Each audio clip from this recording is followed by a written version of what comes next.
Channel. Liam Hendricks, how are you? I'm good, guys. How are you? We are good. So fantasy hockey, you have a text chain you were telling us about that you have friends of yours debating the point system, your scoring system for fantasy hockey currently. Yeah, well, the problem is the one guy who's bringing it up a lot now, his name's Nick Jost, and he has been dead last the last 3 years. And somehow he's 3-0 to start this year off. So he's getting a little chippy.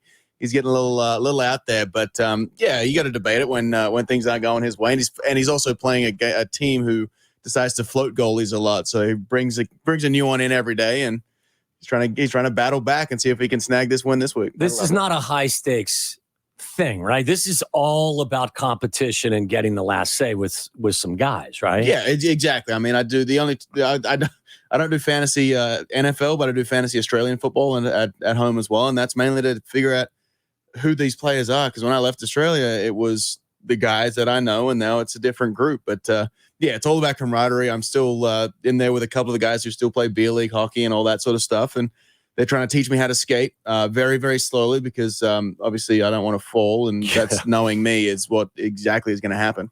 We asked years ago, we asked Rick Hahn, your general manager, to compete in the Waddle and Silvy Fantasy Football League. Yeah. And his retort to Adam Abdallah, who's chuckling right now, was, I'm sorry, I have a real ball club to run, not a fake ball club. It's a good, solid answer. So do you ever drop to your buddies if the going gets tough? Well, I play real sports, not fantasy sports. No, I have to be careful because none of them are actually Chicago fans.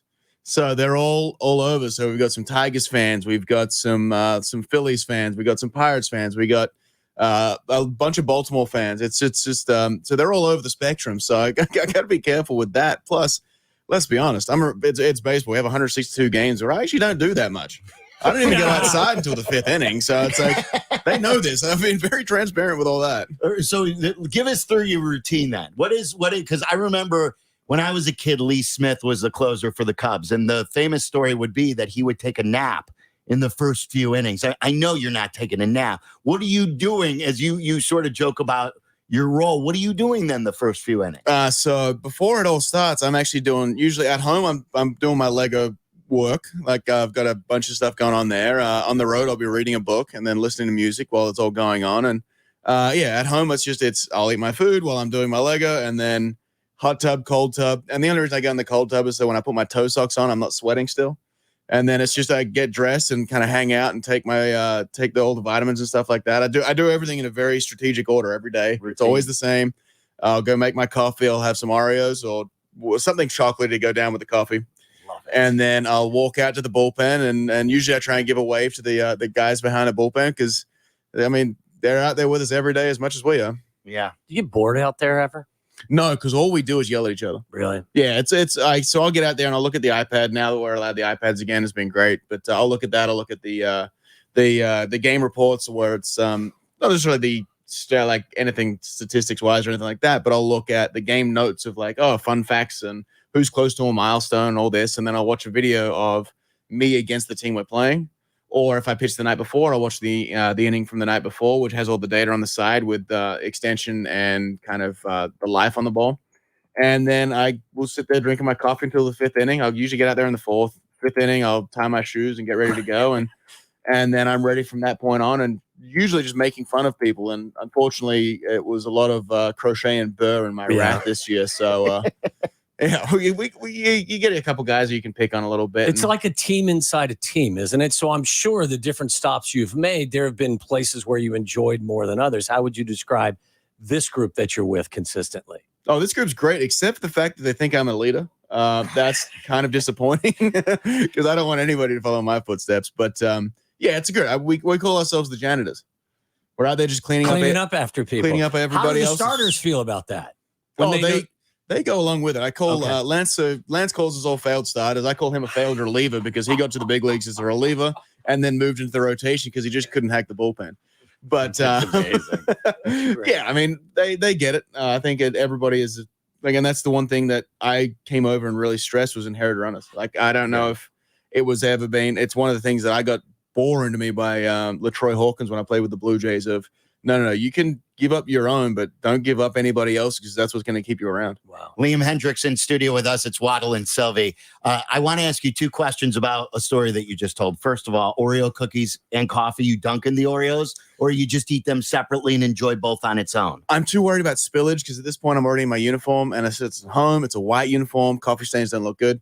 So I don't dunk, but I will put the Oreo in and then take a swig to like melt them in my mouth. So it's dipping, but after the fact. Are you separating? I don't separate. You go all in. It's too big on the crumbs, and then white pants and stains, and I'm clumsy enough as it is. Have you ever come into a game like completely filthy like a child because you got your treat all over you? Not so much the food, but definitely with coffee. I've walked out there and it was like whether I hit a pothole in the outfield grass or whether I'm just making fun of the umpires on the way out, because I always talk to the umpires on the way out just because I want to know, they're humans too. I mean, they've got personalities. They've got their own lives and stuff. And I always ask where they're going, where they came from, how everything's going. And in Chicago, if they're staying warm, and I've may or may not have given several umpires a hand warmer here and there. Nice. And then smart. The other thing that caught my ear was you're checking for milestones, like on the sheet or on the iPad.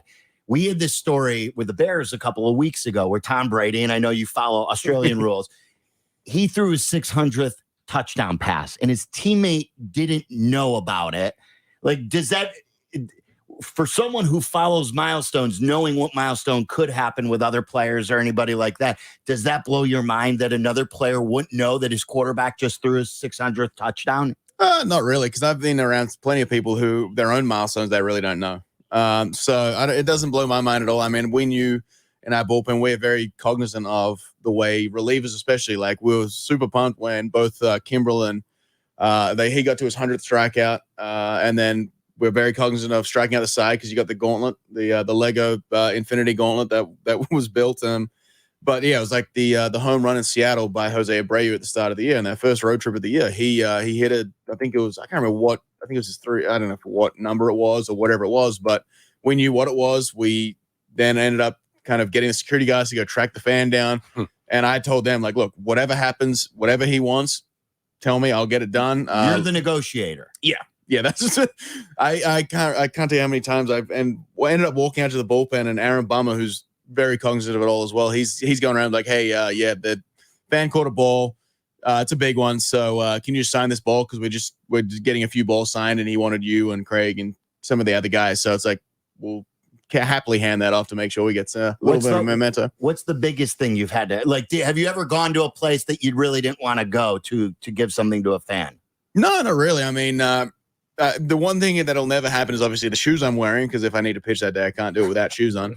And no one will ever get a glove because I've been using the same glove for the last 5 years. So that's not going anywhere. That's amazing. How about life inside a baseball team this year compared to the condensed season of last year, and the surroundings were different? Did it feel more normal getting back to work this year? Oh, without a doubt. Obviously, as bad as this sounds, I've been in Oakland for the last 5 years. So having no fans there was not as drastic of a change as putting it as nicely as I can. But no, the fans out there were great. They did a really good job with the crowd noise last year in Oakland, so that it didn't really feel too bad. That was my biggest concern, was the echoes of batted balls with no one in the stands. It was kind of weird. So certain places did a good job, certain places didn't. Oakland did a really good job.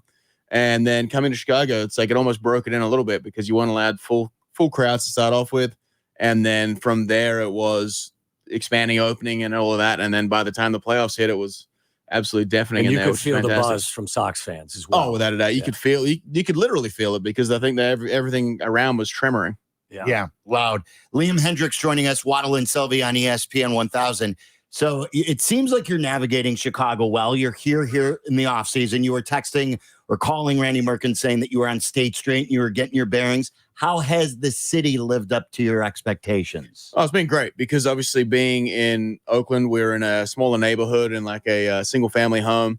That was one of the conditions that my wife had said when we came out here. She's like, no, whether it be 1 year or whether it be all years, I will be living at downtown at some point, because I just want to be able to walk around. I want to be able to walk and kind of see what's around, and just kind of food wise and all those options there. And it worked out well because we have the dogs, which we're able to walk around. Now we've got a Dutch Shepherd, a Dalmatian who's off at training right now, and a Belgian Malinois back in Florida, who we're all uniting here shortly. Do you expect to spend a lot of time in the offseason here in Chicago, or will you go back to Florida for the majority of it? So we're going to filter through everything. So we've got the place here we rented for 12 months. So we've got that through March. And then we've already extended it to next year because we love the place. Then we just bought a house in Arizona. So we're going to be going there and trying to finish that place, which is a nightmare right now because everything's back ordered. And then we've got our place in Florida where we'll be spending bits and pieces. So my wife's got a schedule just to make sure that we get it all. But I honestly have no idea. I just go where she tells me. Do you get recognized a lot in the city? It's been actually pretty good. Obviously, wearing masks around, it's a little bit different. But in saying that, still a lot of people are saying congratulations on a good season. Let's get them next year, kind of stuff like that. But it's been nice being able to walk around here. And obviously, when you get on the south side, it gets a little bit more pronounced. Yeah. Let's continue the conversation with Liam Hendricks. A lot of fun. He's in our first Midwest Bank studio. We have Bears and Steelers tonight. We'll get into some of the nuts and bolts of this last season for the White Sox and what the future looks like. It's all coming up next on Waddle and Silvy. You're listening to Waddle and Silvy on the ESPN Chicago app, 100.3 HD2, and ESPN 1000. Liam Hendricks is in the first Midwest Bank studio. You heard the Instagram liner, too. You could see the pictures on Instagram. We're taking them as we speak. Liam's got his Montreal Canadiens hat on. He told us a story off the air that he thinks he may have gotten traded by Toronto because he was rooting for the Canadiens instead of the Leafs. They take it when serious you were in up Toronto, there. right? Isn't that the story? Yeah, so that was me. A couple of the clubbies in Montreal guys, and then Russell Martin was as well. But he decided to play the veteran move and just wear like a kind of a red and a blue like plaid shirt, which really was undefined. And there's me in the front row in Montreal shirt, Montreal hat. I think it was actually this exact hat. Because you know how hard it is to find a fitted hockey hat? Yeah. It's damn near impossible.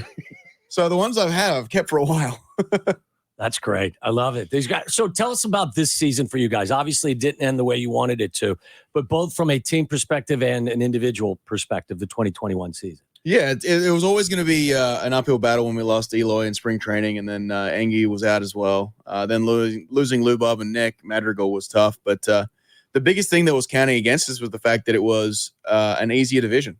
I think you almost fall into a lull, and you don't actually have to dig deep for those extra couple wins or those extra digs, and you can almost afford to take some time off, which can at the end of the day be a crux. But yeah, obviously there was a lot of positives to take from this. Guys took some huge step forwards in the game this year, and hopefully that transfers over to next year. But also having fans in the stands for the playoffs. It's like the playoffs last year, they were cool and people got it, but there was no fans in there. It's a different environment, especially going to a place like Houston where those guys don't give up because they're always in the game no matter what the situation is, and those fans know that.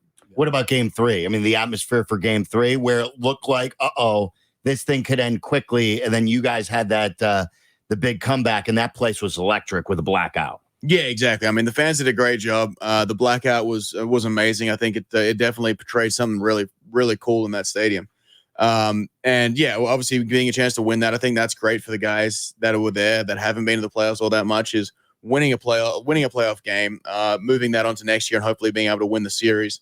If we make the playoffs. And that's the thing now. We've got the stepping stones in place, and now it's just about refining the little things that we can do. When the season, as you mentioned, you win the division easily. Like, it's what every team wants to do. You want to steamroll the competition, but that's the rub, that you're not getting pressed then. I mean, so is there a happy medium where you would like to be tested more, or would you love to run away with it and just get the mindset right in the last couple of weeks and get into the postseason that way? It could go either way. Obviously, you'd want to run away with the division, but also in the same sense is you want to get to a point maybe where you're playing division leaders from other teams or something like that, where you have an opportunity to step on somebody's throat a little bit and then move that way and be able to kind of like, okay, now we're taking it to the division winner of the East or the Central or one of the NL teams and being like, no, we're taking it to these guys, which means we know that we can come out and we have an opportunity now to show everybody who we are, what we can do. I'd like it to be a little bit closer in the division. I think the biggest thing, obviously, this year was there was a lot of games early in the year that were tight that we ended up winning. That if we flip-flopped and kind of had those games towards the end of the year, I think would have been a lot different. It's the tight games. It doesn't matter where you are in the standings. It's having those close, tight games where either you're able to come back from behind or you're able to kind of keep ahead by that 1 or 2 run margin.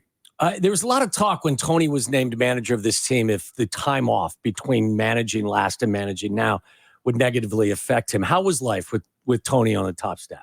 So Tony signed over here just before I did, and he was one of the driving factors of the decision. Why the White Sox intrigued me so much was purely based on the fact that he pretty much invented the closing role with Dennis Eckersley with the A's, and he's got that vibe of being able to control the team very well. Obviously, he did what he did within St. Louis and Oakland before that, and then Chicago before that. It's just there's such a thing where he has so many experiences in the game that it's not going to speed up on him too much.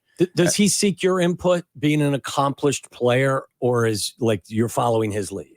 Oh, we're definitely following his lead, but obviously he seeks out certain people's inputs. It's whether it's like, hey, what do you think of this, or what do you think of that? I think he bounces a lot of ideas off Tim Anderson and Jose Abreu, guys like that. And yeah, for me as the bullpen, he'd like, okay, what do you think of this? And it would be more along the lines of like, Tony, I'm going to be ready. Just call the phone. I don't care. Like, you don't need to worry about me at all. You don't have to worry about me randomly going into a different situation that I'm not used to, whether it be the 8th inning, whether it be the 7th, whatever situation it is. Just use me. I'll be available. As from the 5th inning on, I'm ready to go no matter what. Right. Did you ever question anything, though? I mean, it was obviously a hot button topic on this show, and whether it's you running, whether it's, you know what I mean? Like the rule book thing there, or with what happened with Mercedes, was there ever a time you guys were like, I don't know about this? The running thing was interesting, obviously, because I got excited because of like, okay, you're on second. I'm like, okay, perfect. I like to hit. I got an opportunity now. He's like, no. Running on second. I'm like, I'm never going to hit. So that was disappointing, but I also avoided the tag. I made sure to rub that in Mr. Dark's face, who's next teammate of mine, a little bit as well. But no, I mean, no matter who you are, every decision is always going to be kind of critiqued, no matter what their role is. If it doesn't work out, people are going to talk about it. If it does work out, nobody ever rings a bell. How many times did certain plays throughout the course of a year work out fine, and it doesn't get brought up? And that's the one thing. It only ever gets brought up when it's bad, pretty much. Are you an unwritten rules guy? Because it's something about baseball. There's a couple of things I want to bring to the table about baseball right now that's driving me crazy. But like, if it's a big lead, do you care if someone swings at 3-0 or something else, putting down a bunt? Like, where are you on the unwritten rules? I don't like things that help pad people's stats, because you're not going out there in a way to help your team. You're going out there in a way to help yourself. And I don't like that. But in saying that, I'm going to take every single at bat when I'm on the mound the exact same way, whether up by 10, whether we're down by 10, because that's the way I need to pitch. 3-0 swinging it's getting to the day and age where it doesn't matter as much. I get where Yomin was, and I get where Tony was, in the fact that you don't want to wake a sleeping bear, because at this point, the Twins weren't out of it, but they weren't kind of doing what they could. But it's a snap of the fingers, and all of a sudden they can run away with something because they have the talent on that team. It's the unwritten rules is an interesting one because of just the different. You're always going to have a different opinion. I still think if you hit one of our guys, I get to hit one of your guys. But you do. That has gone out the window as well. But no, if a hitter wants to swing first pitch up by a lot or down by a lot, that means I'm allowed to throw a breaking ball. If they want to swing 3-0, that means that I'm going to do whatever I can to punch them out and do what I need to do. But I don't think it's anything along those lines. I don't like the bunt when it's a big lead, because all that is doing, that's not helping anybody except for you. Do people get mad at you? You're an emotional guy on the mound. Do people get mad at you on the other team for showing that outward emotion? I'm sure they do. I'm sure it hasn't gone down well. I'm sure there's a lot that goes on that I'm not privy to, but I've been around long enough where I think everybody knows my personality. I think everybody knows that I'm not trying to rub it in anybody's face. I'm not trying to do anything. It's just the way I need to go about doing like pitching. And I've said it multiple times on interviews and everything like that. I'm going to scream if I strike you out, but that means that if you hit a homer, you can throw the bat to the moon. I don't care. As long as you don't take too long. As long as it's not like walking around the bases, because then I'm just going to get annoyed. But see, there's still a level there. You can bat flip it to the moon. I don't care what the situation is. It's more about the fact of, I don't care about bat flips. I'm going to scream in your face when I strike you out. It's all's fair in love and war. How about when you guys added Kimbrel? Was that dynamic totally cool with you, or was there something there? You know, you're bringing in a future Hall of Famer potentially who's had a great career as a closer. You guys totally fine from day one? Yeah, I mean, I walked in as soon as I got the text. My wife texted me about it, and she says, "Oh, well, you just lost your job." So I think I'd just blown a save the day before. So You love the ladies, but they know how to sting you, don't they? Oh, yeah. Let's be honest. I mean, I wouldn't be where I am today without my wife. Sure. I mean, she's the rock that keeps me afloat. But yeah, it's it was one of those things. I walked into Tony's office as soon as I got to the field that day and was like, look, I don't care what role. He's a future Hall of Famer. You put him in the ninth. I don't care. Like I'm ready to pitch wherever I want because all I want to do is win a ring. I don't care what the role is, the situation, anything. I just want to win a ring. And we had a conversation, and we decided. Like he told me, I was like, nope, that's not what's going to happen. And then he goes, don't tell anybody until I talk to Craig. Spoke to Craig. He was fine with it. Our lockers were next to each other. We actually had a spare locker in between us that was a drinks fridge that he brought over. And then it was a Lego / he was doing these 3D puzzles that were there. So he had like a rubber duck. And you closers have a lot of free time. You got to find some hobbies. This is like my kid's playroom over there. Yeah, we got a lot of downtime, we got a lot of downtime. So we decided to try and keep things spicy and all this. And he brought over the idea of if you strike out the side, you get a little memento because that's what they had on the other side, on the north side. So I was like, okay, Crochet had just bought me the Infinity Gauntlet that I had built and then glued together. And then when I did that, which is a cardinal sin with Lego, but it was it was traveling around. So I needed to make sure it didn't break. And whoever struck out the side got to keep it. So that's currently, as I believe, sitting on Aaron Bummer's mantle. That's amazing. Nice. So like the Lego thing, I was telling you off the air that my Mason, my 7-year-old, he's a Sox fan and he loves Legos. He's basically you, eating Oreos, making Legos, and swearing when he does something well. And he's emotional like you, Liam. I'm telling you, he is mad at the TV. He gets mad at a lot of things. And I'm like, you got to settle down. But there's usually like a cutoff point where we're all like, okay, Legos are now in our rear view mirror. What was it about it for you where you still love it as much as you ever have? So as a kid, I had him. I still remember I stuck I think it was a lightsaber in my ear. And I'm probably, as long as my dad hears it, he'll remember it. But we had this little Lego pieces. It wasn't as nice as it is today where you get each step and each bag and all this sort of stuff. But we had him as a kid. And then in 2019, I was in a Barnes & Noble in Baltimore. And I'm a huge Pokemon fan. So they had these Pokemon little mini figurines called Nano Blocks. And I found a Charmander or Charizard, I think. And so I was like, okay, it's a little tiny thing about 2 inches high, if that. And I started on that, started building those. And it was just a daily thing, half hour a day. Started making all these little characters around my locker in Oakland where I had a little ledge next to me. So I built those and then took that into 20 and then brought it over here. And I'm like, look. And then one of our friends, one of my wife's close friends, Joey, he actually bought me the Skyline of the Chicago Lego Skyline. And as soon as he bought me that, I was like, okay, let me do this. And then I started like, what's Lego got? I haven't looked into them for a while. And then it was bad. Yeah. I went to the next level. Yeah. It's, what does TA and like Jose Abreu and all the guys think about the Lego? Well, TA kept calling me Lego Liam. And then he kept threatening to go take a bat to him because I just yell at him about something or other. So my and TA's relationship is an interesting one because we both do anything for each other, but we outwardly you think we're actually fighting all the time because all we're doing is like I'll do my little karate chop as I'm walking out to the bullpen, and then I'll try and take up his hat, and then he'll try and take my glove, and then they played piggy in the middle with my glove, all while I'm trying to not spill my coffee on me.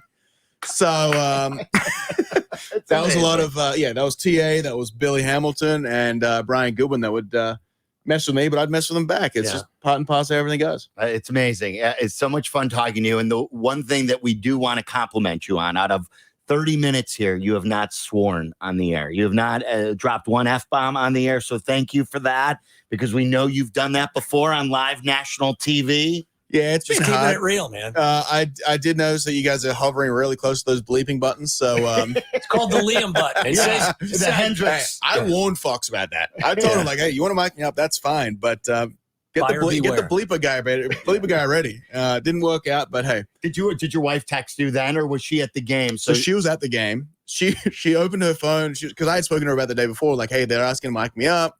What do you think? She's like, oh, I mean, it could be good, but he goes, it could be bad because it's you, which I understood completely. And then she wasn't sure if I did it or not. And then after the game finished, she looks at her phone. She has 300 text messages. She's like, oh, he was mic'd up. So that's amazing.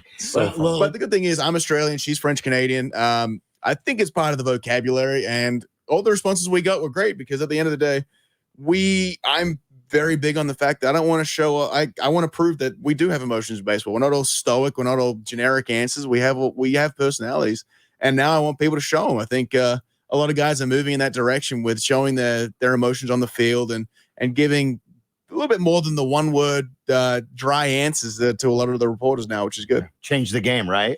Exactly. I mean, that's the thing. We want to make sure that everyone knows we're actual people inside these uniforms. We have personalities, we have families, we have lives, and the best way to do that is kind of show off your emotions. Yeah, it's very refreshing. Yeah, for sure. Yeah. We love having you in this town. Sox fans are very, very lucky. Congratulations on a great year, and all the best next year. Hopefully, we can sit down and do this again in Glendale. In spring training and raise some great money for your. Can you give a shout out to the charities that you support as far as pets and getting people in? Yeah, so we actually we've been working with the Chicago Rescue Players for Pets since 2014. So we've been with them. We're on the board for them. Been working a lot with them. Turn of the Roosters Animal Rescue Foundation out in the Bay Area. We've been working a lot with the Howard Brown Hospital out here just to make sure people are able to get vaccinated. People are able to go in and get the care that they need. And then our initiative this year was feeding the front lines. And that was something that we made sure to go around to certain areas and make sure we could just use local restaurants, minority-owned restaurants, and give back to the front line who have been working tirelessly over the rest of this entire pandemic. And then, we're actually working together. We're working now to get something done to just get some cold weather gear and try and get as many people as bundled up as we possibly can that are on the streets. That's awesome. Great work. Great work on and off the field, Liam. We appreciate having you. Thank you, guys. I appreciate being here, and I'm glad to be in Chicago. There you go. Liam Hendricks, star closer for your Chicago White Sox. We'll talk some